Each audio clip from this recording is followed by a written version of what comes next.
Now, it's all well and good to have a multi-million rand cross-platform advertising and marketing campaign, but it can also be killed by conversation in the marketplace, particularly among the youth. Now, there is an agency that specializes in working and maximizing that space. And joining us a little earlier this week was Jason Stewart. He's managing director of HaveYouHeard.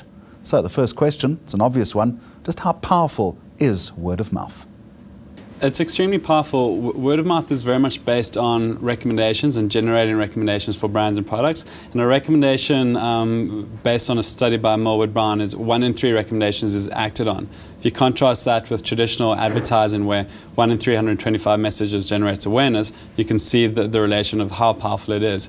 But I think within the South African context, South Africa is a leading nation for passing on word of mouth and recommendations. 86% of our population pass on that messaging. And that's positive and negative? Positive and negative, yes. I wonder, though, if brands and their agencies actually understand how powerful this concept is. Everyone understands that word of mouth is the best form of advertising, but I think the challenge is understanding and how to leverage it. Word of mouth marketing is a very young industry. It's about 7 years old. We're South Africa's first specialist agency. So it's about educating marketers and allowing marketers to think that we've got our marketing toolkit, but that's not necessarily the best way to influence our consumers. Sometimes brands, though, would look at all this honesty and shy away from it.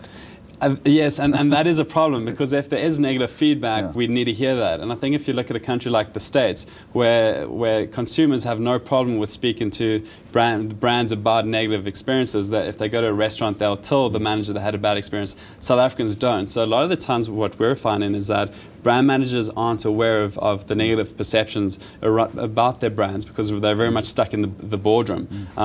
Creating strategies. So we ask for that negative feedback, because any feedback is good feedback.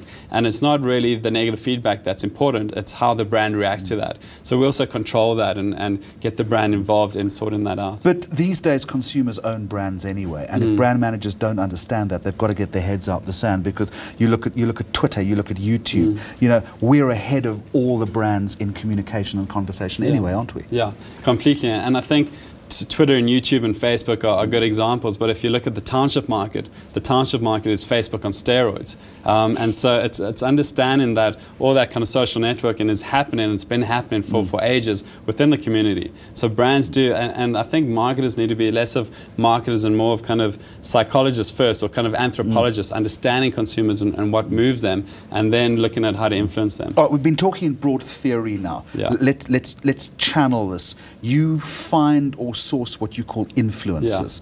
Yeah. How then do you manage this campaign for the brand? What does your agency do? Okay, every single campaign we do is very much bespoke, so it's looking at what the actual brand challenge is. We'll first look at what the current word of mouth and perceptions are on the ground. And how do you do that? It's basically qualitative research and market research. Our technique is to find influencers within the target market, and that's also very much based on word of mouth. So we'll go and find formal influencers and informal influencers. And formal influencers we're currently doing a campaign for Pampers. It's finding midwives, pediatricians, authors, bloggers, etc. like of that. And then the informal influencers are just general mothers that have a lot of credibility and talk a lot. And we bring them in, we find out what the current word of mouth is, and then we create a strategy around that, and we provide them with education material. We have one-on-one sessions with them, and we give them the product experience. And that's probably one of the most powerful experiences a consumer can have, because again, the education, the experience, and then the engagement with the brand. The cynic in me would say, are these influencers enticed in any way? Do you incentivize them, or is this open, above board, and absolutely transparent? Because it has to be in order for this to work effectively, doesn't it? And the great thing with word of mouth is it's based on honesty and trust. And as soon as you start trying to manipulate that, you destroy everything. And our credibility as an agency is very much online. We don't incentivize the influencers. We don't pay them. It comes in finding the right influencers that are passionate about that product. So if it's cat food, it's people that have cats and are passionate about it. If it's golf clubs, it's the same thing. And really, in all my experience of 4 years of finding influential people for consumers, I've only had about 3 people that have asked for payment. And so it's finding people that are passionate and they want to share that information. What finally, and let's close the loop on this. Okay. Once you've spoken to the influencers, both formal and informal, how then do you evaluate, measure, and present this information in order for the brand to use it optimally? Okay. It's word of mouth is probably the hardest thing to track and measure because it's so viral. And it changes all the time. And it changes, yeah. And we also aren't quite aware of how we pass the messaging around. So we try and every single influencer on the campaigns that we do, we track exactly what the experience was, how many people they spoke to, what was said, what that messaging then led to. Did it lead to action or purchase? And we use something called the Net Promoter Score, which measures word of mouth within a target market community. And we do call to actions, we track purchase, etc. So as much as possible, we're trying to give marketers and brand managers a way to quantify the return on investment. With the caveat, I would imagine, and the final question, with the caveat that it is a snapshot in time. That, you know, 6 months later or a year later, that word of mouth perception can change radically, possibly because of 1 or 2 negative experiences. Possibly, and I think that's the thing with word of mouth is you can do a campaign and that positive word of mouth could last for 10 years. But like you said, those negative experiences do happen and can change that.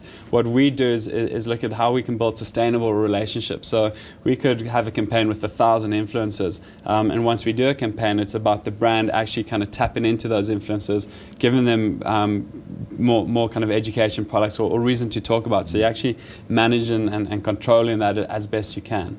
Jason Stewart, thank you very much for joining us. Thank you, Jeremy.